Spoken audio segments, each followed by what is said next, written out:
Me llamo Jimena. Aprendí el arte de la invisibilidad a los 9 años. No fue una lección que busqué, y no llegó de forma suave. Llegó un martes de junio, bajo el sol implacable de Monterrey, el día en que mi hermana, Lorena, cumplió 18 años. 9 años de diferencia. 9 años enteros nos separaban. Para mí, a esa edad, era una eternidad, una brecha generacional imposible de cruzar. Para mis padres, Rogelio y Graciela, era la diferencia palpable entre su obra maestra y, bueno, y yo. Su anexo. Su ocurrencia tardía. La fiesta fue un evento.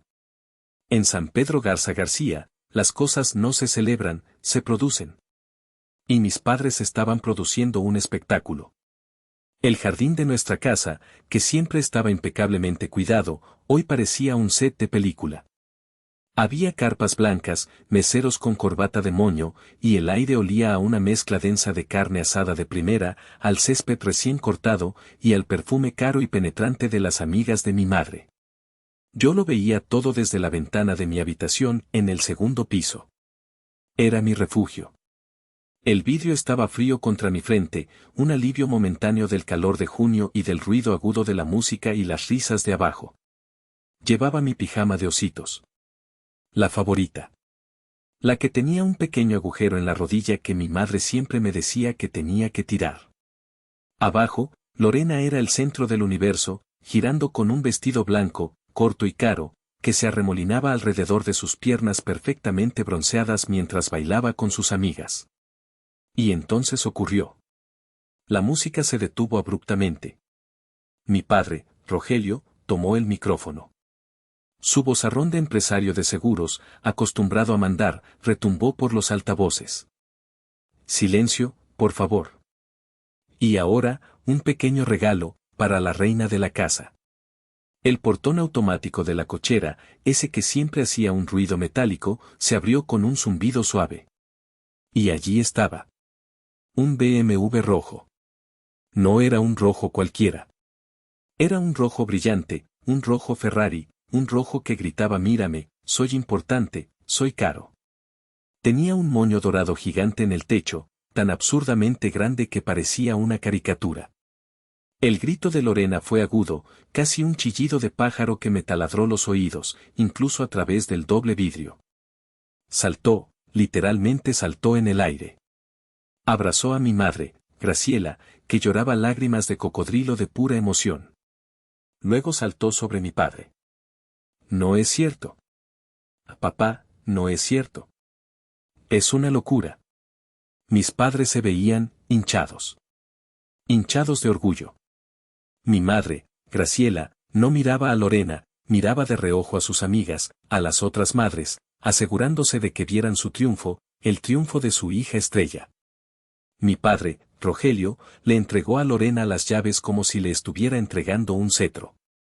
Solo lo mejor para mi princesa, dijo, su voz resonando con una satisfacción que nunca le había oído. Los vecinos aplaudían. Los amigos de Lorena se arremolinaban alrededor del auto, tocando la pintura brillante. Nadie, absolutamente nadie, miró hacia arriba. Nadie vio a la niña de 9 años en pijama de ositos, apretando la nariz contra el cristal. Esa noche, mucho después de que la música cesara y la casa quedara en un silencio denso y cargado de alcohol, me di cuenta de algo fundamental. En esa familia, había 2 tipos de hijas, las que recibían BMWs rojos, y las que miraban desde la ventana. Lorena era el proyecto principal, la inversión A1, el fondo de cobertura de su orgullo social. Yo era, el anexo. La que había llegado casi una década después, probablemente por accidente, cuando el entusiasmo por la crianza ya se había enfriado y todas las apuestas estaban en la primera jugadora. Esa noche, no lloré. Simplemente aprendí. Aprendí a no hacer ruido. Aprendí a ocupar el menor espacio posible. Aprendí que mi valor no estaba en quién era, sino en lo poco que molestaba. Aprendí a ser invisible, porque ser visible y ser ignorada dolía mucho, mucho más. Cumplí 10 años. Y por un breve y estúpido momento, sentí orgullo. No fue un BMW. Fue un trozo de papel. Había pasado una semana entera, cada tarde después de la escuela, escondida en mi cuarto, dibujando a Max, nuestro Golden Retriever. Max era, quizás, el único ser en la casa que me prestaba atención incondicional. No era un dibujo cualquiera, no un garabato de palitos. Me había esforzado. Había capturado la forma exacta en que su lengua colgaba hacia un lado cuando estaba feliz. Había gastado 3 crayones de diferentes tonos de amarillo y café para tratar de imitar cómo brillaba su pelaje bajo el sol. Era, sin duda, la mejor cosa que mis manos de 10 años habían creado jamás. Corrí escaleras abajo, sosteniendo el papel con ambas manos, como si fuera frágil. Mi madre, Graciela, estaba en la sala, sentada en su sillón favorito, revisando unas revistas de decoración. La luz de la tarde entraba por la ventana e iluminaba el polvo que flotaba en el aire. Mamá, mira. Y mira lo que hice. Dibujé a Max.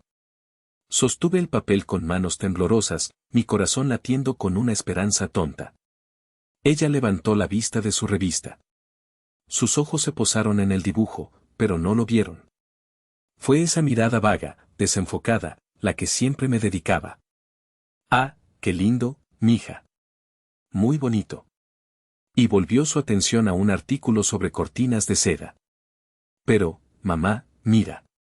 Le hice el pelo. En ese preciso instante, la puerta principal se abrió de golpe, golpeando contra la pared. Era Lorena, de 19 años, sudada, radiante, con su impecable uniforme blanco de tenis. Sostenía en alto un trofeo dorado que brillaba bajo la luz. Gané. Gané el torneo del club. Le partí su mandarina a Rebeca. La reacción fue atómica. Instantánea. Graciela saltó del sofá. La revista de decoración cayó al suelo, olvidada. Mi amor. Felicidades. Sabía que lo harías. Rogelio, ven acá. Lorena ganó otro trofeo. Mi padre salió de su despacho como un resorte, con los lentes de lectura en la punta de la nariz. ¿Qué pasó? Esa es mi campeona. Levantó a Lorena en un abrazo de oso, trofeo y todo, dándole vueltas en el aire.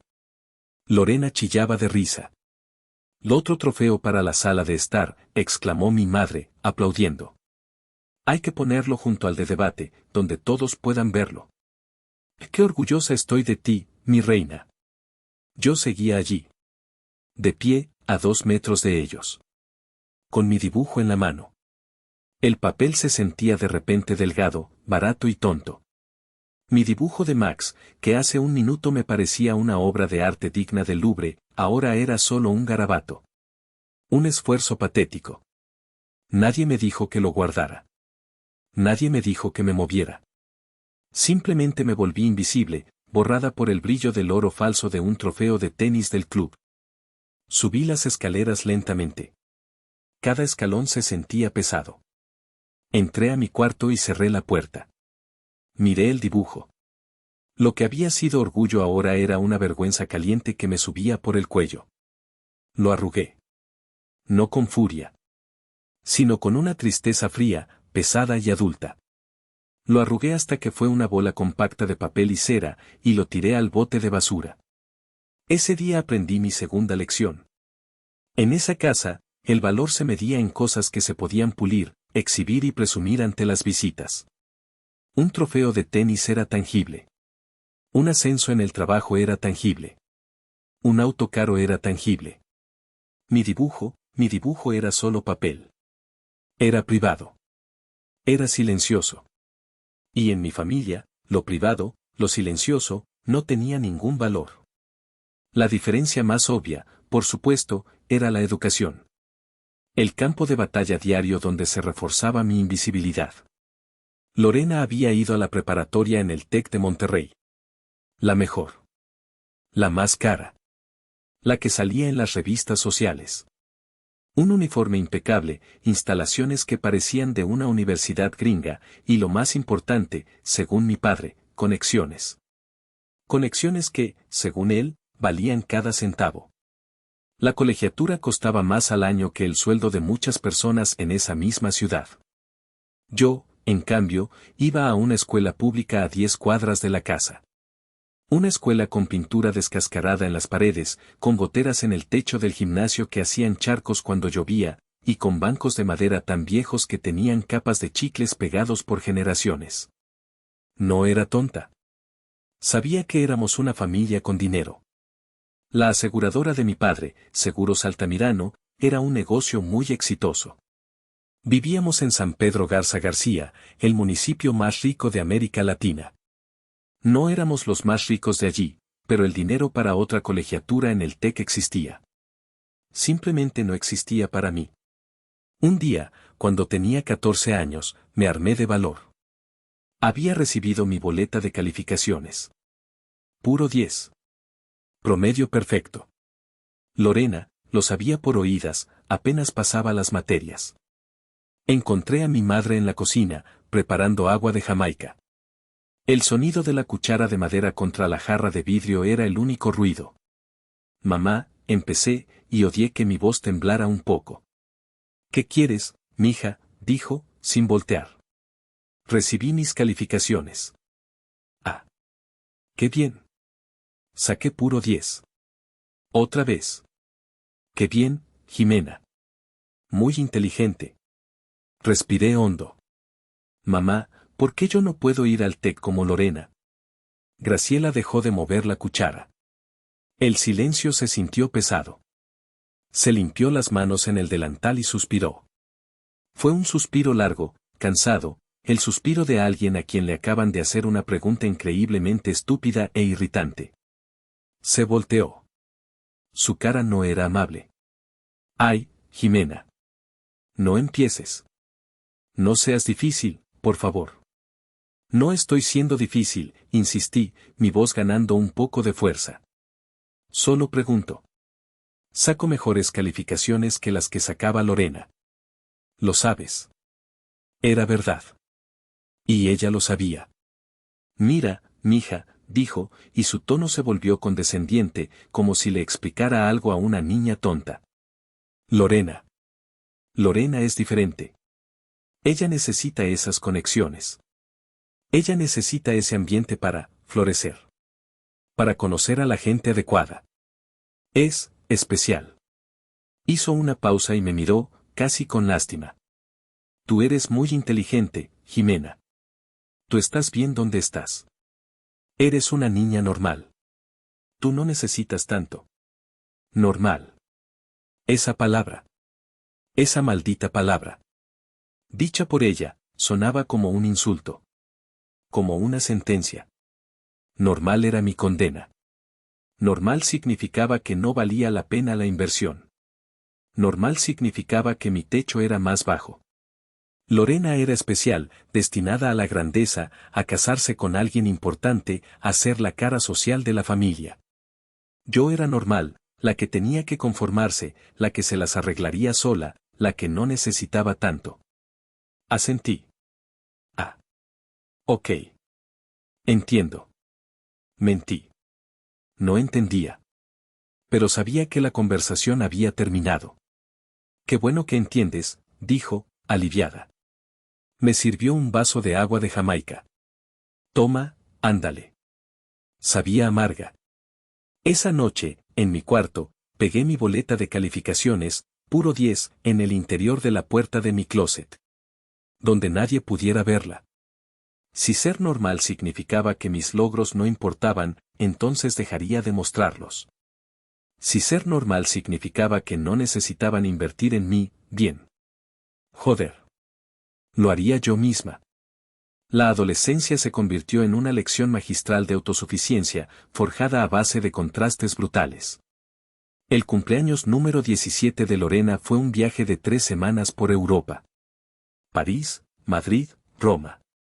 Regresó con un acento español fingido que duró meses y un guardarropa nuevo que costó una fortuna.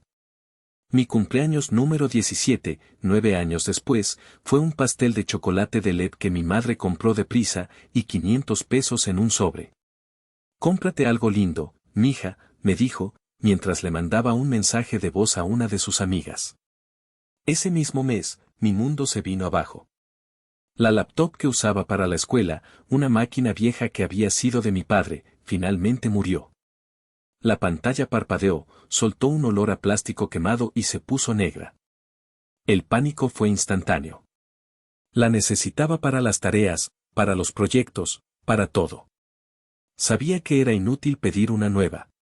La inversión familiar de ese año había sido el enganche para el primer departamento de Lorena, un lugar lujoso en el que apenas vivía.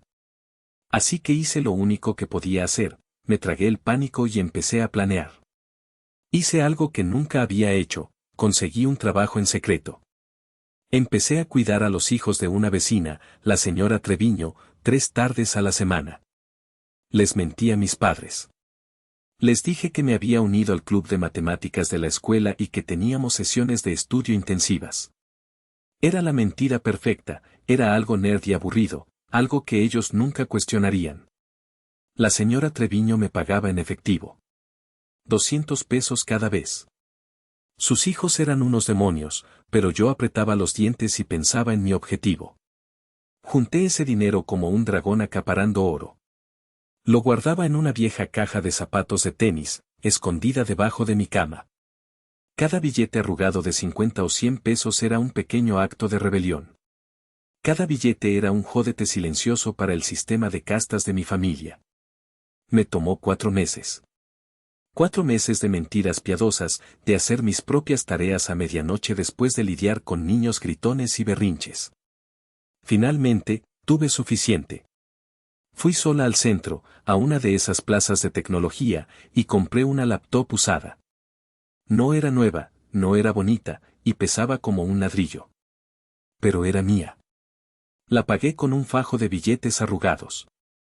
El peso de esa máquina en mi mochila de camino a casa se sentía como el peso del oro.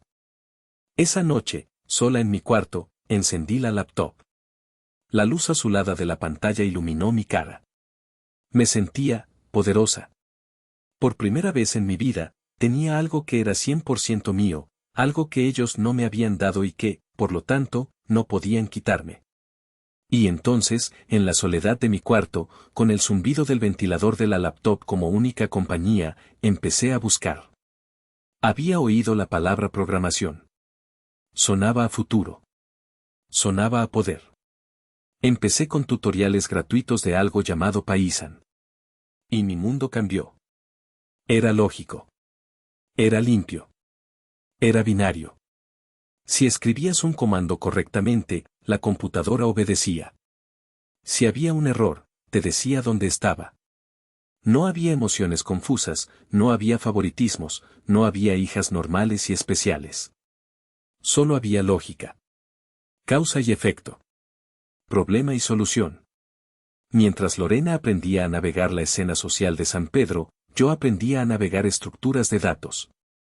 Mientras ella coleccionaba admiradores, yo coleccionaba lenguajes de programación, Python, Java, C++. Ellos no invertían en mí. Así que yo empecé a invertir, obsesivamente, en mí misma. El final de la preparatoria fue, como era de esperar, la última gran coronación de Lorena y mi primera gran huida. Lorena se graduó del TEC de Monterrey. Carrera, Relaciones Internacionales, que en su caso, parecía consistir principalmente en organizar eventos sociales y conocer gente rica.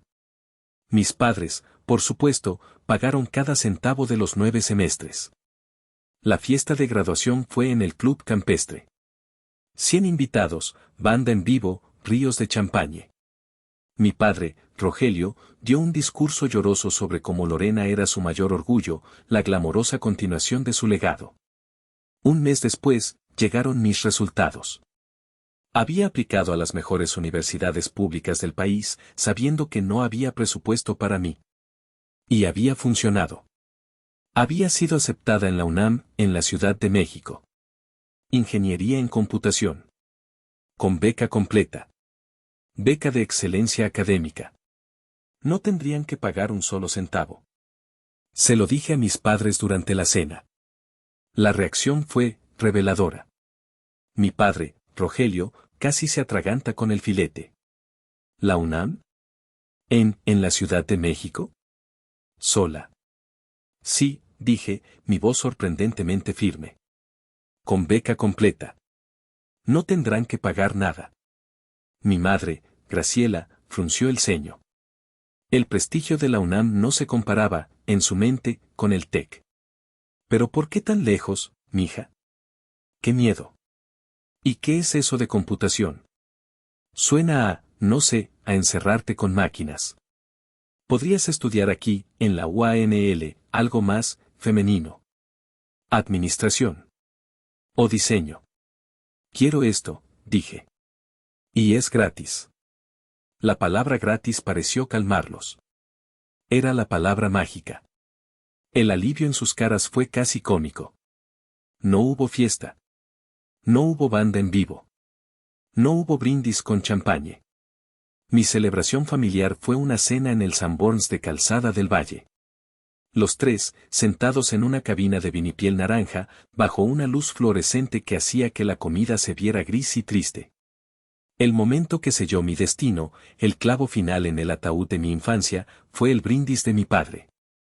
Levantó su vaso de limonada con agua mineral. Bueno, pues, felicidades, mija. Qué bueno que sacaste beca. La verdad, nos ahorraste una buena lana. La colegiatura de tu hermana ha sido una fortuna. Me sonrió, genuinamente orgulloso de su propia lógica financiera. Sentí una punzada tan fría y aguda que me cortó la respiración. Me sonrió, y yo le devolví la sonrisa. Pero por dentro, algo se rompió. No estaba celebrando mi logro, estaba celebrando el ahorro. Mi éxito no se medía en mérito, sino en cuanto no les costaba. Yo era una partida en el libro de contabilidad que finalmente se había balanceado a ceros. Levanté mi vaso. Salud. 2 semanas después, estaba en un autobús de primera clase, lo único que me permití con mis ahorros, rumbo a la Ciudad de México. Llevaba 2 maletas. Mientras veía las luces de Monterrey y la silueta de la Sierra Madre desaparecer en la oscuridad, no sentí tristeza. Sentí un alivio abrumador.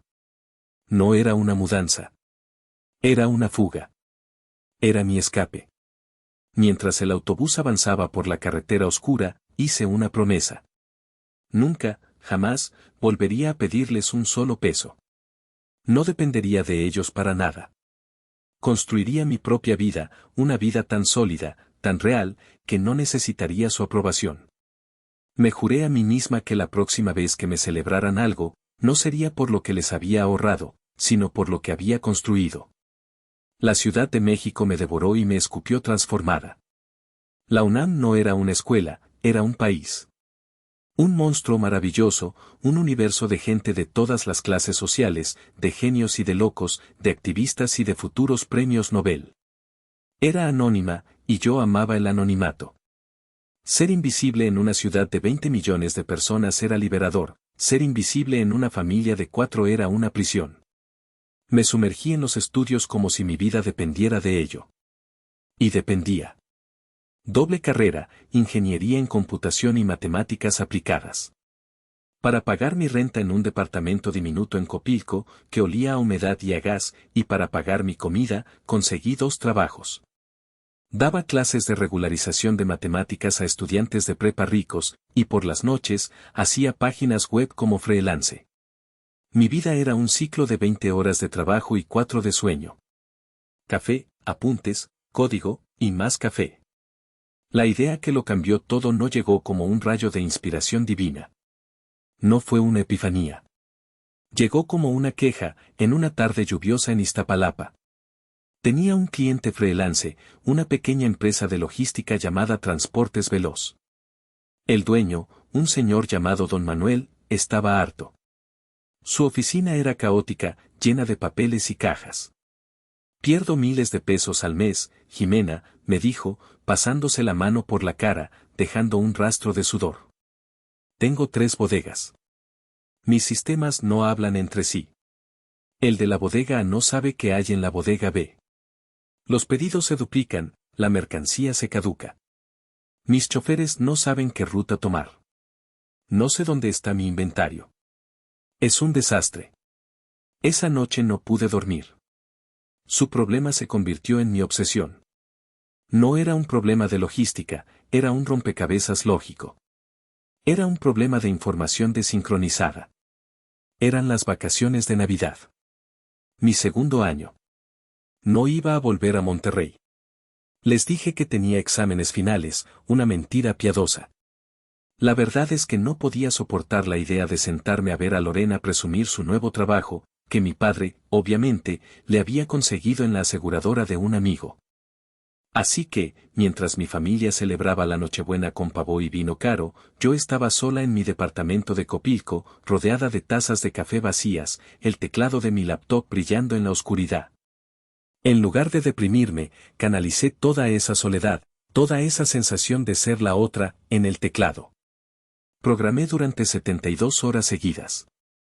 Construí una solución simple, pero elegante, una plataforma básica basada en la nube que unificaba el inventario de las 3 bodegas de Don Manuel en tiempo real.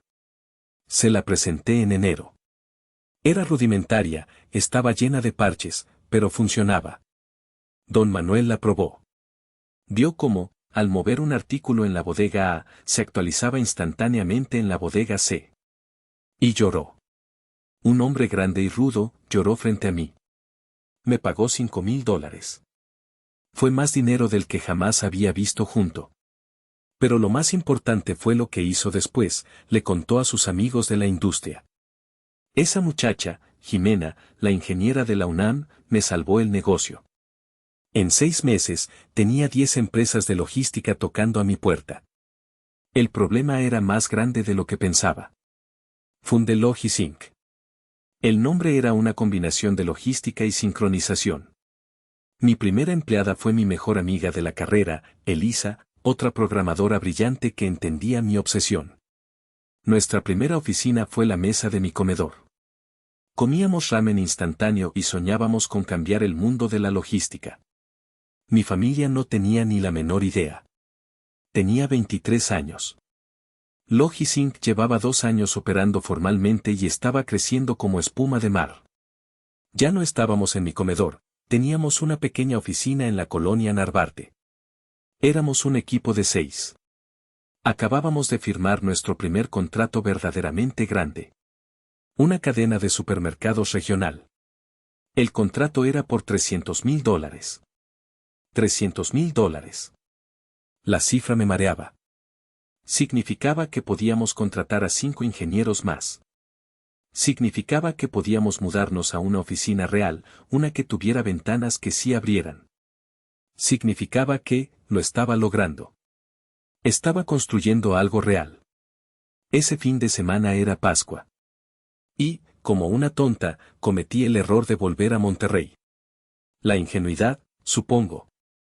O quizás esa estúpida esperanza que se niega a morir. Una parte de mí, esa niña de 9 años detrás de la ventana, todavía quería que vieran mi dibujo. Llegué el sábado por la tarde. La casa estaba en un estado de caos controlado. Lorena, ahora de 32 años, se acababa de comprometer. Por primera vez. El elegido era un abogado llamado Esteban, que tenía la sonrisa demasiado blanca y los zapatos demasiado caros.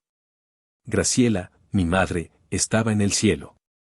Y Jimena, qué bueno que llegaste, me dijo, dándome un beso al aire, su mente claramente en otro lado. Estamos planeando la fiesta de compromiso. ¿Crees que las invitaciones doradas sean demasiado? ¿O lo suficientemente elegantes? Se ven bien, mamá. Esperé. Esperé toda la tarde. La conversación era un monólogo sobre Esteban. El anillo de diamantes. El prestigio de la familia de Esteban. El club donde harían la fiesta. Finalmente, en la cena, encontré un hueco. Un pequeño silencio mientras todos comían el bacalao que mi madre había ordenado. Oigan, dije, y mi corazón empezó a latir fuerte contra mis costillas. Familia, tengo una noticia increíble. Todos me miraron. 4 pares de ojos, todos con una expresión de aburrimiento vago. Acabo de firmar un contrato enorme para mi compañía. Ah, qué bien, mija, dijo mi padre, Rogelio, sin levantar la vista de su celular, donde probablemente estaba revisando las acciones. Son $300,000. Hubo un silencio. Lo había dicho. La bomba estaba sobre la mesa. Lorena fue la primera en hablar. Se rió. Una risita corta, burlona. ¿300,000 pesos? Vaya, Jimenita. Felicidades. Ya te alcanza para un suru. $, dije en voz baja, pero firme. $300,000. Rogelio levantó la vista del teléfono, frunciendo el ceño. ¿Qué dijiste? Pero antes de que pudiera repetir, antes de que la cifra pudiera asentarse en sus cerebros, Graciela aplaudió de repente. Un aplauso seco que me sobresaltó. Ya sé, exclamó, sus ojos brillando. Lorena. Deberíamos contratar a ese fotógrafo que cubrió la boda de los de la Garza. Ese que cobra una fortuna. Sería perfecto para la fiesta de compromiso. Y así, sin más, la conversación giró. Como un cardumen de peces. El fotógrafo. Las flores. Los canapés. El vestido de Lorena. Mi noticia de $300,000. Aniquilada. Asesinada. Ahogada por un canapé de salmón ahumado. Me quedé mirando mi plato. El bacalao, de repente, sabía a ceniza. Sentí una náusea helada subiendo por mi garganta. Ya no era tristeza. Era una rabia sorda, profunda. Me sentí como una idiota. Una idiota por haberlo intentado. Una idiota por seguir esperando, después de todos estos años, que levantaran la vista y me vieran. Me levanté de la mesa. ¿A dónde vas?, preguntó mi madre, distraída, mientras le mostraba algo a Lorena en su celular. Me duele la cabeza. Voy a acostarme. Nadie dijo nada. Subí a mi antiguo cuarto. Ahora lo usaban de bodega. Estaba lleno de cajas de la vieja ropa de Lorena y regalos de bodas pasadas a las que habían asistido. Me senté en el suelo, rodeada de cajas vacías y papel de regalo caro. Y tomé una decisión. Me senté en el suelo frío de mi antigua habitación. El olor a polvo y a perfume caro, el perfume de Lorena, impregnaba el aire. Estaba rodeada de los trofeos desechados de su adolescencia y rollos de papel de regalo que costaban más que mi cena de esa noche. Me sentí ridícula. Saqué mi teléfono y marqué el número de Elisa. Mi socia. Mi amiga. La única persona en el mundo que entendía de qué estaba hecha. Contestó al segundo timbrazo, como siempre. Su voz sonaba alegre. ¿Qué pasó, Jime? ¿Lista para celebrar cuando vuelvas? Ya encargué los mezcales. Se me rompió la voz. Las lágrimas que me había negado a derramar en la cena, las lágrimas de furia y humillación, empezaron a salir. No les importa, Elisa, susurré, mi voz ahogada, para que no me oyeran abajo. Simplemente no les importa. ¿De qué hablas? ¿Qué pasó? Le conté la escena. La cena. Mi noticia. Los $300,000. Y la respuesta de mi madre, el fotógrafo de la boda. La risa de Lorena. Hubo un silencio al otro lado de la línea. Elisa no era de las que daban consuelo barato. Era pragmática. Era ingeniera. Era como yo. Jimena, dijo finalmente, y su voz no era suave, era firme como el acero. ¿Qué esperabas? Me quedé helada. ¿Qué? ¿Qué esperabas? ¿En serio? ¿Que de repente, mágicamente, después de 23 años, se convirtieran en la familia que siempre has querido? ¿Que te lanzaran vítores y te dijeran, qué orgullosos estamos de ti? Yo, no sé, tartamudeé. Supuse que $300,000.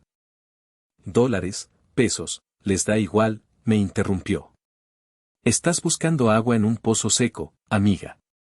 Estás mendigando su aprobación. Eres la fundadora y CEO de una compañía que vale millones y sigues actuando como la niña de 9 años que quiere que vean su estúpido dibujo. Sus palabras me golpearon. Fuerte. Más fuerte que la indiferencia de mi madre. Porque eran verdad. Deja de ir a ellos, Jimena. Deja de necesitar que te vean. ¿Sabes lo que tienes que hacer? ¿Qué? Pregunté, secándome las lágrimas con rabia. construye tu imperio. Construye esta compañía tan grande, tan exitosa, tan innegable, que no puedan ignorarla aunque lo intenten. Deja de decirles. Demuéstrales. Deja que tu éxito sea el único ruido que escuchen. Deja que un día se enteren por las noticias, no por ti. Deja que se ahoguen en tu éxito. Me quedé en silencio, asimilando sus palabras. El dolor agudo en mi pecho se estaba enfriando. Se estaba convirtiendo en algo duro. Algo pesado. Algo parecido al acero. Tienes razón, dije, mi voz ya no temblaba. Claro que tengo razón, dijo Elisa. Ahora levántate de ese piso polvoriento, límpiate la cara. Mañana tomas el primer vuelo de regreso a CDMX. Tenemos un contrato de $300,000 que ejecutar y 5 ingenieros que contratar. Colgué el teléfono. Me miré en el espejo que estaba colgado en la puerta del closet. Mis ojos estaban rojos, pero mi mandíbula estaba apretada. Se acabó. Se acabaron las súplicas. Se acabaron las esperanzas. Se acabó el intentar ganar un juego que estaba amañado desde el principio. Ellos habían elegido a su ganadora. Bien por ellos. Yo no iba a jugar su juego. Iba a construir el mío. Y así fue como todo cambió. Oigan, si les está gustando esta historia hasta ahora, por favor, regálenle un like al video, suscríbanse al canal y déjenme un comentario diciéndome desde qué ciudad me están escuchando. Cada comentario ayuda a que esta historia llegue a más gente. Mil gracias. Bueno, sigamos. Cumplí mi promesa. La promesa que me hice a mí misma en ese suelo polvoriento. No volví a Monterrey en 2 años. Ni Navidad, ni cumpleaños, ni nada. Me sumergí en Logisync con una intensidad que a veces asustaba a Elisa. Dormía en la oficina. Teníamos un pequeño sofá-cama en la sala de juntas. Vivía de café de olla, adrenalina y pedidos de comida a domicilio. Cada gramo de dolor, cada recuerdo de humillación, cada risita de Lorena, lo convertía en líneas de código, en estrategias de expansión, en noches sin dormir. A los 23 años, después de esa Pascua, contratamos a nuestros primeros 5 ingenieros. Nos mudamos a una oficina real en la colonia Roma. A los 25 años, Logisync tenía 50 empleados. Nuestros ingresos anuales recurrentes eran de $7 millones.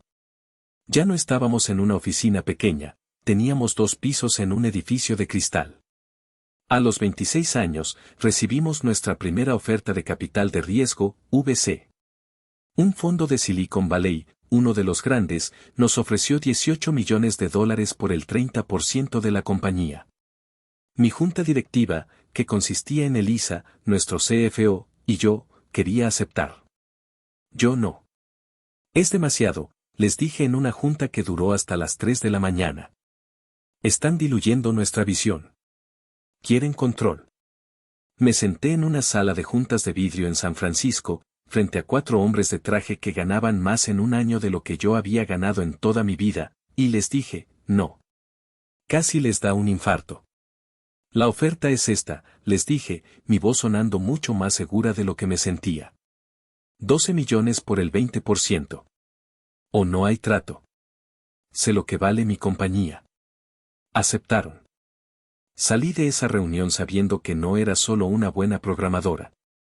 Era una negociadora cabrona. A los 27 años, Logisync se volvió internacional. Abrimos operaciones en Canadá, Brasil y un pequeño piloto en el Reino Unido. Nuestros ingresos se dispararon a $25 millones anuales. Y mi familia no sabía nada.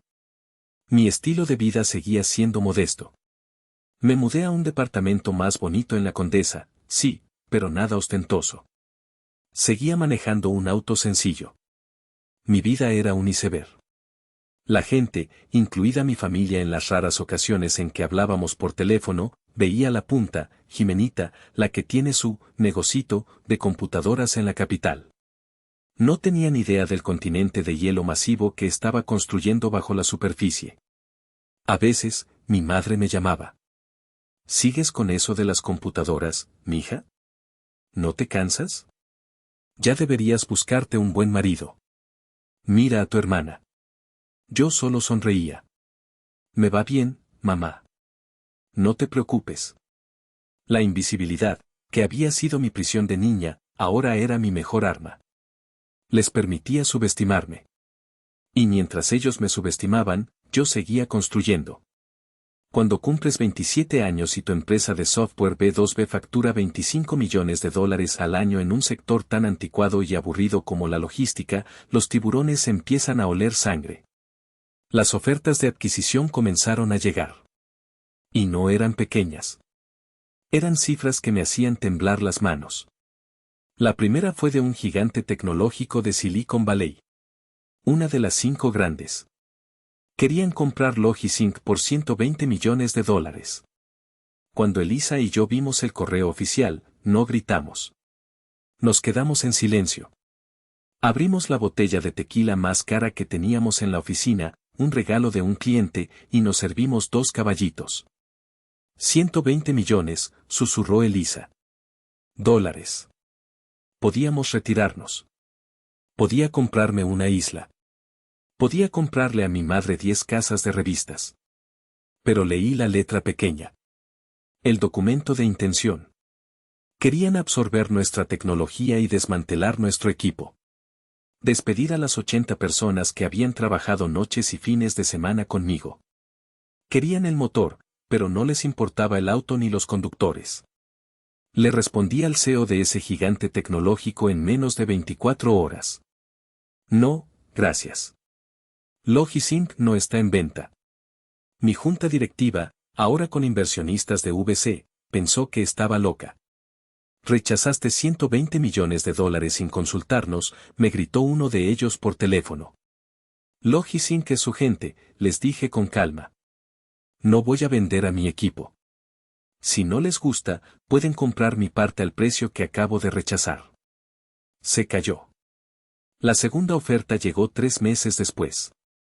Un conglomerado europeo. Más dinero, $170 millones. Esta vez, leí su plan de integración. Querían mover la sede a Frankfurt y reemplazar a todo mi equipo de ingenieros en CDMX con su equipo de desarrollo en Alemania. No. Mi inversionista principal voló a CDMX solo para gritarme en persona. Y Jimena, es dinero que te cambia la vida. Es una locura. Estás dejando ir una fortuna por sentimentalismos. Estoy protegiendo mi visión, le respondí con calma, sirviéndole un café. El dinero que traiciona a la gente que confió en mí no me interesa. El trato correcto llegará. O no, y seguiremos creciendo solos. De cualquier forma, ganamos. Colgué. Elisa me miraba con los ojos muy abiertos. ¿Estás segura de lo que haces? Estoy segura, le dije. No construí esto para venderlo en partes como si fuera un auto robado. El trato correcto llegará. Uno que respete lo que hemos hecho. Ella asintió. Contigo hasta el infierno, jefa. Mientras tanto, mi familia seguía en su propio mundo. Lorena se había divorciado de Esteban, sorpresa, sorpresa, le puso el cuerno con su secretaria, y ya estaba saliendo con alguien más. Mi padre me llamaba de vez en cuando para quejarse de la economía y del gobierno. Yo seguía siendo Jimena, la normal, la invisible. La que tenía un negocito. Y en secreto, estaba rechazando ofertas que valían más que la fortuna entera de mi familia y todas sus generaciones. El trato correcto llegó 6 meses después. Y no llegó de un hombre de traje en Silicon Valley. Llegó en la forma de una mujer llamada Silvia Arismendi. Silvia era la CEO de Innova Core, una de las empresas de tecnología más grandes y respetadas de América Latina. Era una leyenda. Una mujer que, como yo, había empezado desde cero y construido un imperio. No había heredado nada. No me mandó a un banquero de inversión. No me mandó a un subordinado. Me llamó ella misma a mi celular. Jimena, soy Silvia Arismendi. He estado siguiendo Logisync desde hace un año. Lo que has construido es brillante. Estoy en CDMX. ¿Podemos tomar un café? Casi tiro el teléfono. Nos vimos en un café discreto en Polanco. Ella no usaba trajes caros, sino jeans, un blazer impecable y unos tenis de diseñador. Me recordó a Elisa, pero 10 años en el futuro. Hablamos durante 2 horas. No habló de números.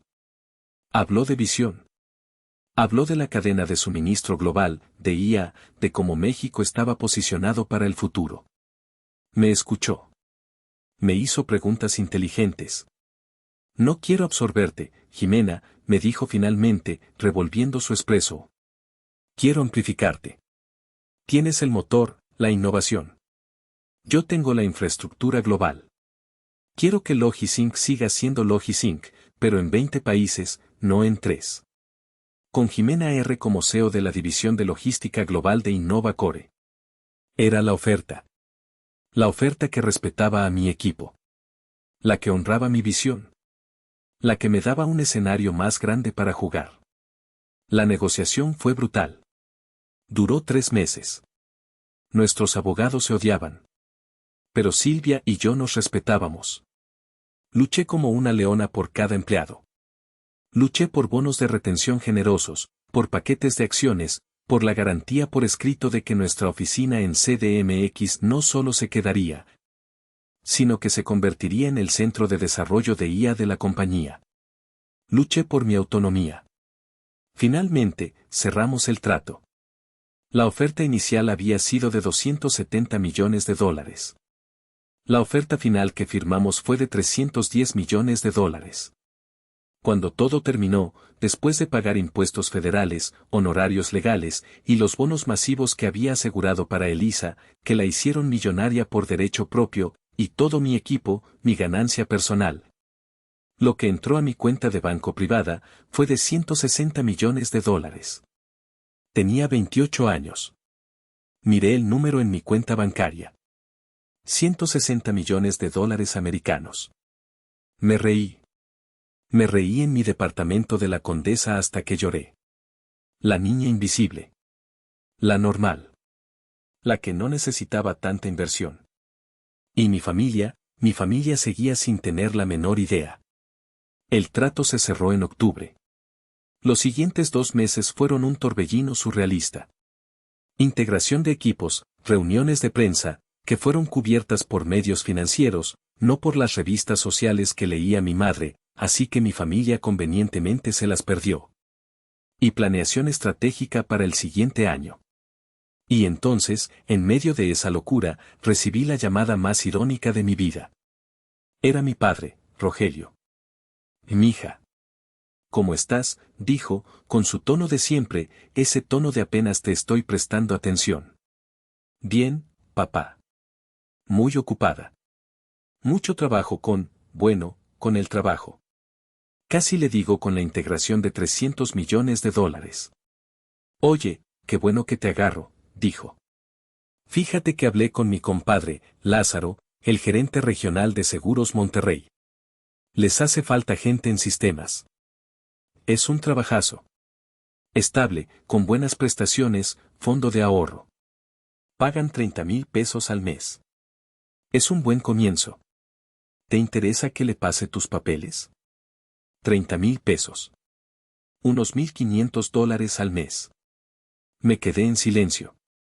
Yo acababa de firmar mi nuevo contrato como CEO de la división de Innova Core por $700,000 al año, más un paquete de acciones que valía millones. Y tenía $160 millones líquidos en el banco. Empecé a reír. No pude evitarlo. Fue una risa histérica, un poco loca, que me salió desde el estómago. ¿De qué te ríes?, preguntó mi padre, genuinamente ofendido.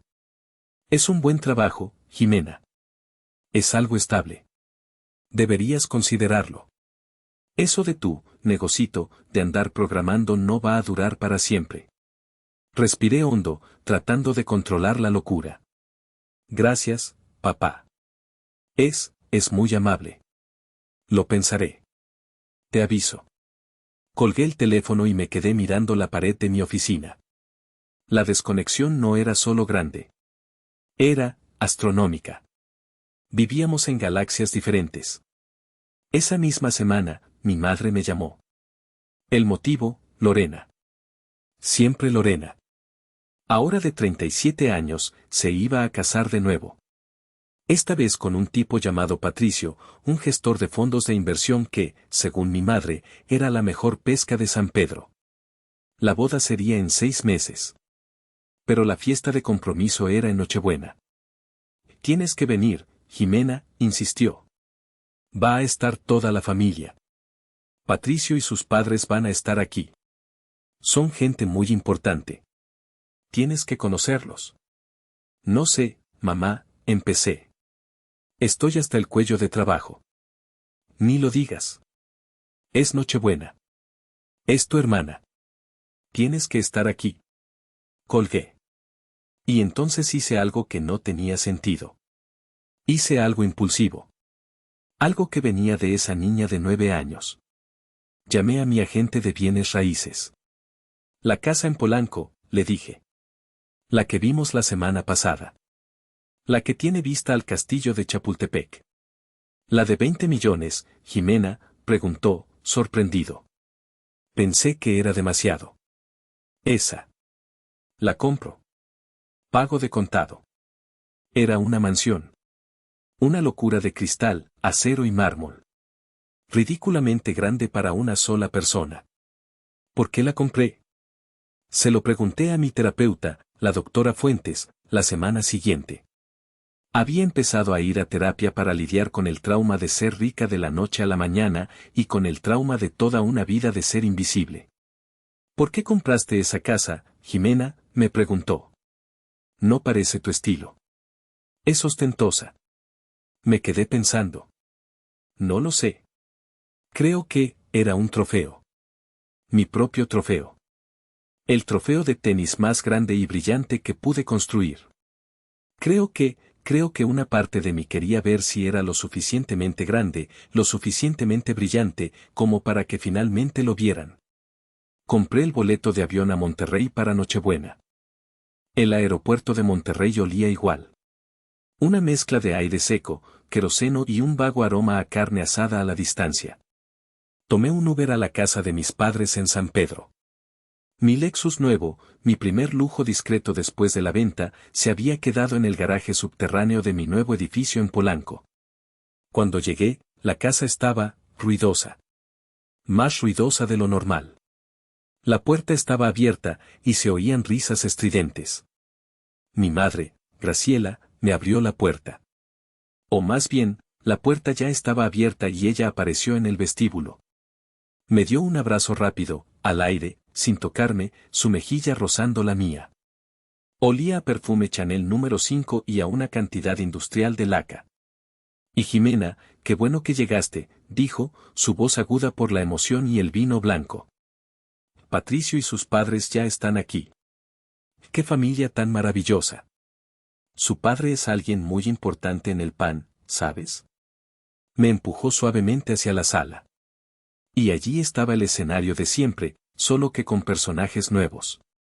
Mi padre, Rogelio, riendo a carcajadas de un chiste que claramente no era gracioso, dicho por Patricio. Lorena, de 37 años, pegada a su prometido, mirándolo con una adoración que me revolvió el estómago. Y Patricio. Un hombre de unos 40 años, bronceado de club de golf, con un traje que probablemente costaba más que mi primer auto, y un reloj que gritaba soy rico y quiero que lo sepas. Y entonces, la vi. Saliendo de la cocina con una copa de vino. Mi tía Ofelia. La hermana mayor de mi madre. La víbora oficial de la familia. Se abalanzó sobre mí antes de que pudiera esconderme. Y Jimena, sobrina. ¡Qué milagro que te dejas ver! Me dio 2 besos tronados, dejando una mancha de labial rojo en mi mejilla. Sigues igual de flaquita.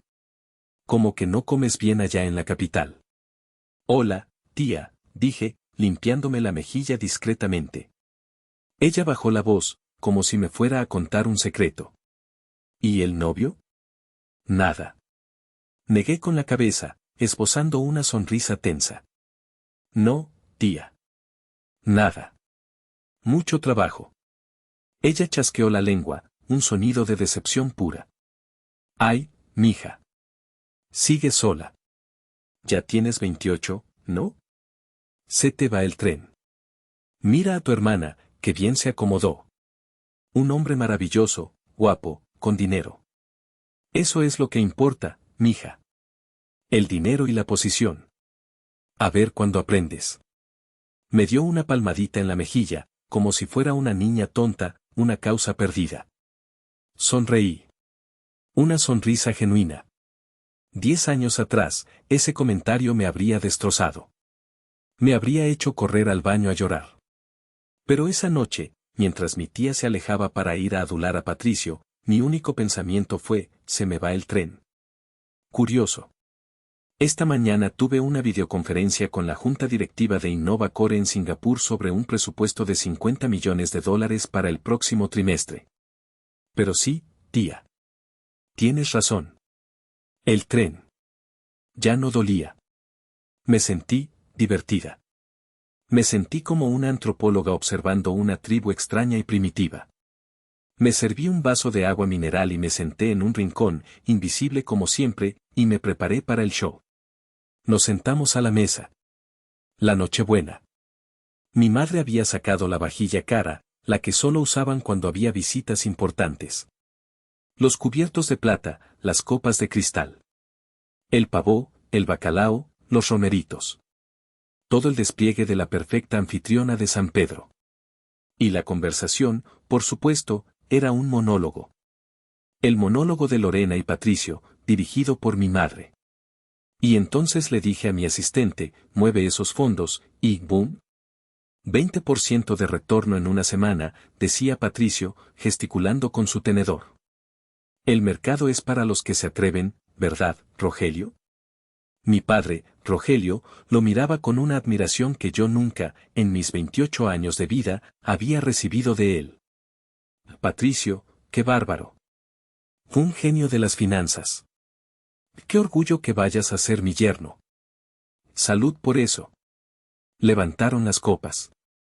Yo levanté mi vaso de agua. Luego, el tema cambió a la boda. El tema real de la noche. La boda va a ser en el Club Campestre, por supuesto, anunció Lorena, como si fuera un decreto real. Ya apartamos la fecha en junio. ¡Ay, qué emoción!, chilló Graciela, como si fuera la primera vez que lo oía. ¿Y el presupuesto, querida? Patricto, ¿ya tienen un presupuesto? Lorena miró a Patricio con coquetería. Bueno, estamos pensando en algo sencillo, elegante. Unos $250.000. ¿Verdad, amor?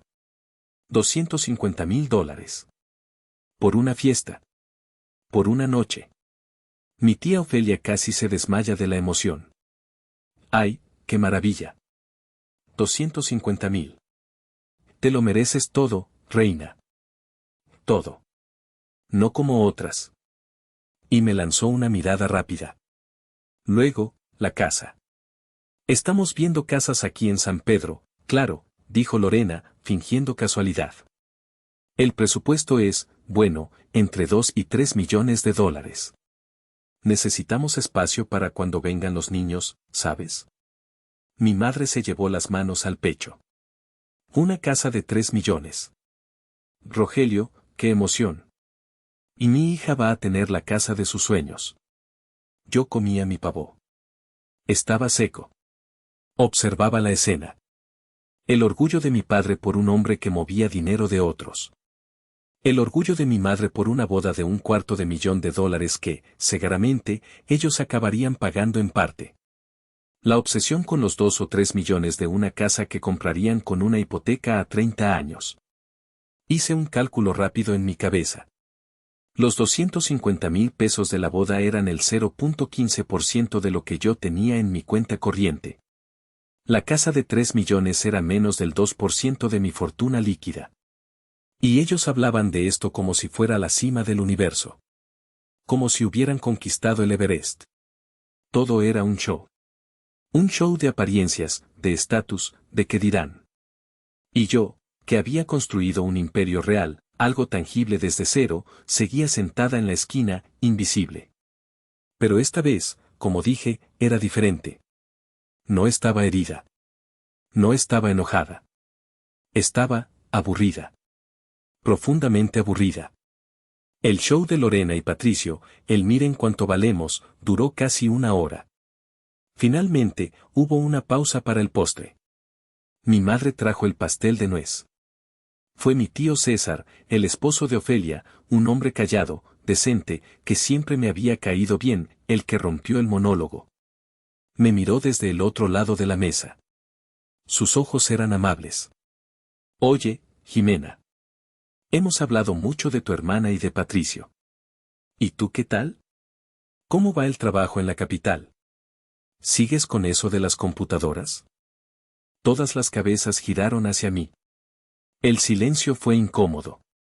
No era un silencio de interés genuino, era un silencio de sí, la otra hija, bueno, hay que ser educados.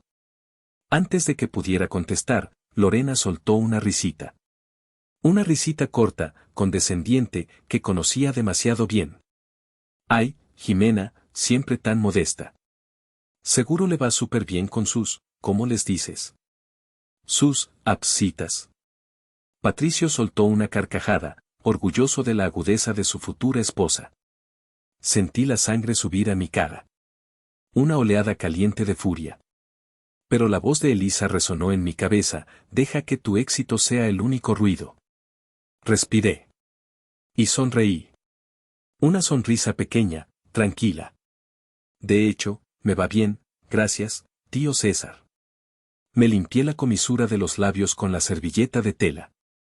He estado algo ocupada estos días, la verdad. Me acabo de mudar. Eso captó el interés de Graciela. ¿Te mudaste? Ay, mija. ¿Por qué no me dijiste? ¿A un departamento más grande? ¿Ahí por la Condesa? ¿Conseguiste un roomie? Patricio intervino, burlón. Quería lucirse otra vez. ¿Sigues en CDMX? ¿Qué compraste? ¿Algo en la Roma? ¿Pagaste, qué, $500,000? Tienes que tener cuidado con las hipotecas, ¿eh? Las tasas de interés están por las nubes. Levanté mi copa de vino. Miré a Patricio directamente a los ojos. No exactamente, dije, mi voz perfectamente calmada, casual. No compré en la Roma. Y no tengo hipoteca. Ah, no, dijo Patricio, arqueando una ceja. No. Compré en Polanco. Una casa.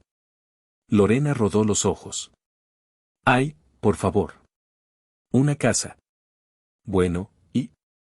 ¿Cuánto costó tu casita? Tomé un sorbo de vino. Disfruté el silencio momentáneo. Todos los ojos estaban fijos en mí. Fueron $20 millones, dije, con la misma naturalidad con la que alguien diría paz en la sal. Pagué de contado. Se podría haber oído caer un alfiler. Mi tía Ofelia, que estaba a medio trago, dejó caer su copa de vino. El líquido rojo se esparció por el mantel blanco como una escena del crimen. Lorena se quedó pálida. Su boca se abrió y se cerró, como un pez fuera del agua. Patricio se atragantó. Empezó a toser violentamente, su cara poniéndose roja. Mi padre fue el primero en hablar. Su voz era un gruñido bajo, amenazante. ¿Qué estupidez estás diciendo, Jimena? No es momento para bromas. ¿Te volviste loca? No es broma, papá. Lorena finalmente encontró su voz. Era un chillido agudo. ¿De dónde diablos sacaste $20 millones? Imposible. Estás mintiendo. ¿Te casaste con un narco? ¿En qué estás metida? La acusación me golpeó, pero no me movió. La esperaba. No me casé con nadie, Lorena. Y no estoy metida en nada. Lo saqué de mi compañía. Logis Inc. La que fundé en la universidad. Imposible, gritó Lorena, poniéndose de pie. Tú eres una simple programadora. Tú tenías un negocito. Era la fundadora y CEO, la corregí con frialdad. Y ya no es mi compañía. La vendí. Mi padre se puso de pie. Tiró la silla hacia atrás. El ruido fue violento. ¿La vendiste? Su voz era apenas un susurro. ¿Por cuánto? Lo miré. Miré a mi madre, que estaba blanca como el papel. Miré a Lorena, cuya cara era una máscara de odio e incredulidad. El acuerdo final, dije, mi voz clara y cortante en el silencio absoluto de la habitación, fue de $310 millones. Después de impuestos y los bonos para mi equipo, mi ganancia personal fue de $160 millones. El grito de mi tía Ofelia fue lo que rompió el hechizo. Patricio, temblando, estaba tecleando frenéticamente en su celular, debajo de la mesa. De repente, levantó la vista, sus ojos desorbitados. No, puede ser, susurró. Dios mío. Es verdad. Forbes. Jimena R., la titán de la logística tech menor de 30 años. Está en todos lados. El caos que se desató fue espectacular. Digno de una telenovela. Mi madre, Graciela, fue la primera en moverse. Empezó a llorar. Pero no eran lágrimas de orgullo. Eran lágrimas de histeria, lágrimas teatrales. Y Jimena. Hija mía. ¿Por qué? ¿Por qué nos ocultaste esto? Somos tu familia. Somos la gente que te adora. La miré. La mujer que me había llamado normal. La que había ignorado mi mayor logro por planear una fiesta. La hipocresía era tan espesa que casi podía tocarla. ¿Me adoran?, pregunté, mi voz peligrosamente tranquila. El aburrimiento se había ido. Ahora sentía una calma fría. ¿Me adoraban cuando olvidaron mi cumpleaños 3 años seguidos, mamá? ¿Me adoraban cuando les dije que había firmado mi primer contrato grande y prefirieron hablar de canapés? ¿O me adoraban cuando papá me ofreció un trabajo de 30,000 pesos hace un mes, como si fuera un perro al que le arrojan un hueso? Mi padre palideció. Se quedó sin palabras. Te habríamos ayudado si lo hubieras pedido, gritó Rogelio, su voz finalmente temblando de una emoción que no pude descifrar. ¿Furia? ¿Vergüenza? Ese es el punto, papá, le respondí, levantándome de mi silla. Mi movimiento fue lento, deliberado. Nunca lo necesité. Nunca quise su ayuda. Nunca quise su dinero. Mientras ustedes le daban a Lorena autos, viajes, colegiaturas y conexiones, yo lo construí. Sola. Cada centavo. Está celosa, gritó Lorena, su cara roja y deformada por la rabia. Siempre has estado celosa de mí. De mi vida. De mis fiestas. Eres una víbora. Y viniste aquí esta noche, en mi Nochebuena, en mi fiesta de compromiso, a arruinar mi felicidad. Me reí.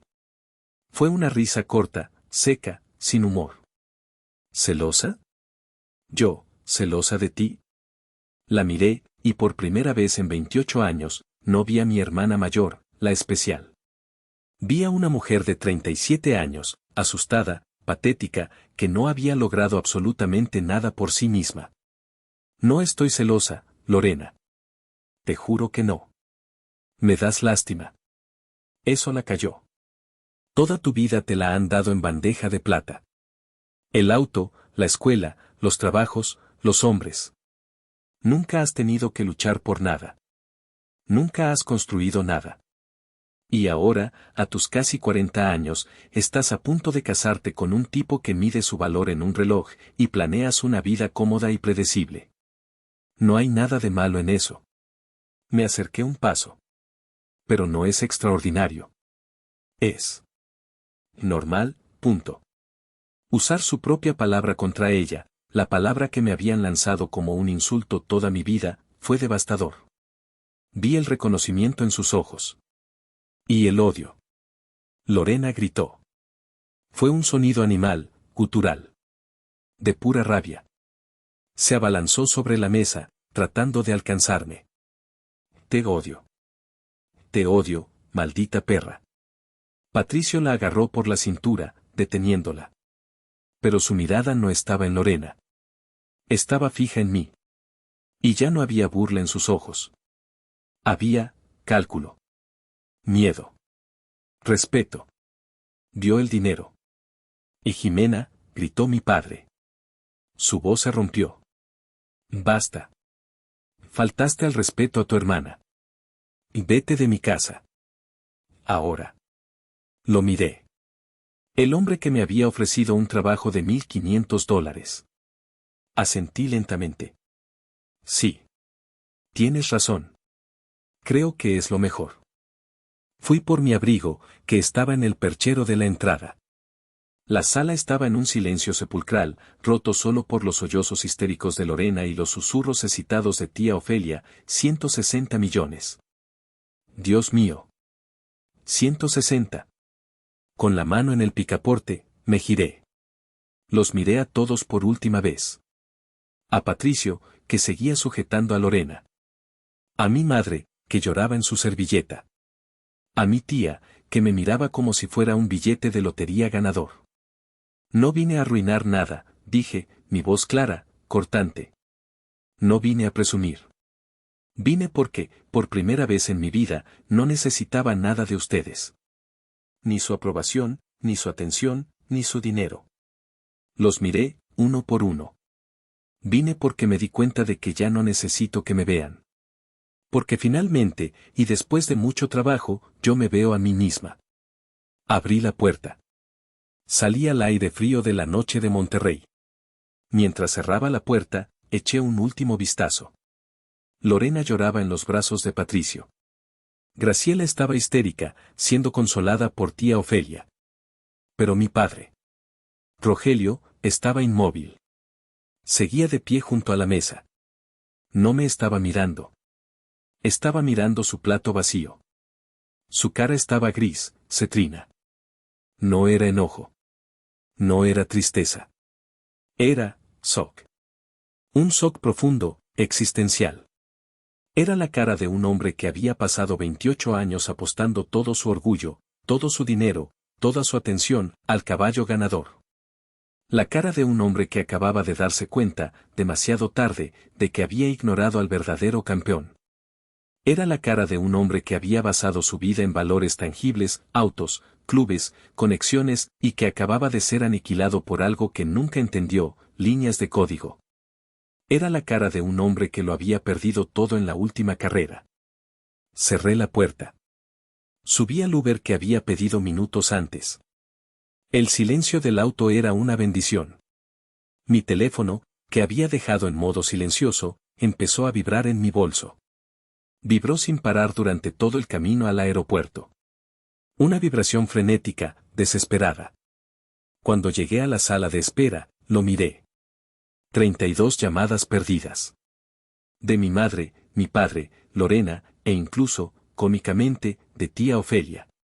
Y los mensajes de texto. Lorena, eres una perra venenosa. Arruinaste mi vida. Arruinaste mi compromiso. Te odio. Te odio. Graciela, Jimena, hija, por favor, vuelve. Tenemos que hablar. No puedes hacernos esto. Te queremos. Vuelve. Rogelio, esto no se va a quedar así. Me faltas al respeto en mi propia casa. Tienes que regresar a disculparte. Tía Ofelia, sobrinititita linda, qué carácter. Oye, mi amor, fíjate que tengo una ideíta de negocio, ¿no necesitarás a alguien que te ayude a administrar tus cositas? Piénsalo, ¿sí? Llámame. Apagué el teléfono. Me subí al último vuelo de regreso a CDMX. Una semana después, estaba en mi nueva casa.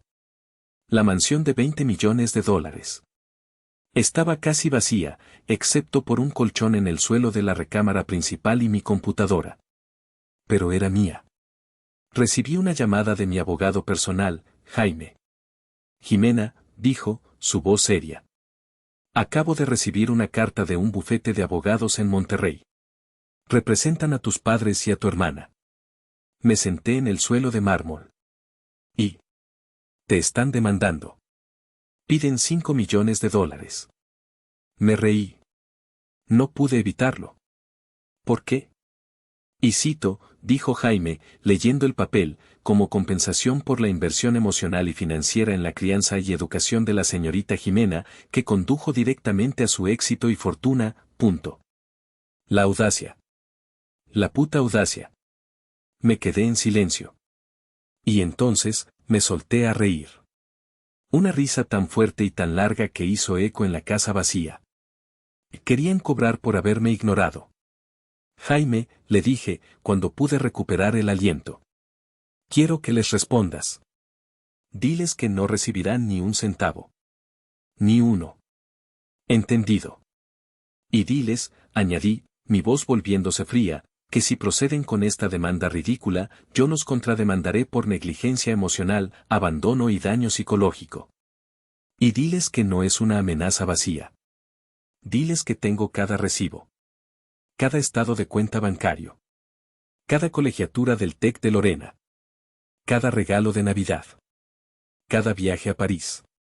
Cada puto peso que gastaron en ella en comparación conmigo. Diles que lo haré público. Publicaré la comparativa financiera, peso por peso, de cómo criaron a sus 2 hijas. A ver cómo les gusta eso en sus círculos sociales de San Pedro. Hubo un silencio al otro lado. Eres brillante, Jimena, dijo mi abogado. Y un poco aterradora. Considera el asunto cerrado. Nunca volví a recibir una carta de sus abogados. Pasé el año nuevo en Aspen con Elisa y otros amigos del mundo de la tecnología. Gente que me conocía como Jimena, la CEO, no como Jimenita, la hermanita de. Brindamos con champaña del Caro, bajo la nieve. Nadie habló de sus padres. Una semana después, recibí un mensaje en Instagram de un número que no conocía. Hola, Jimena. Soy Nacho. Tu primo. El hijo de tía Ofelia. Lo recordaba. Un chico callado, inteligente, siempre en una esquina, siempre ignorado por su madre gritona. Sé que todo es un desastre con la familia. Mi mamá no para de hablar de ti y de tu dinero.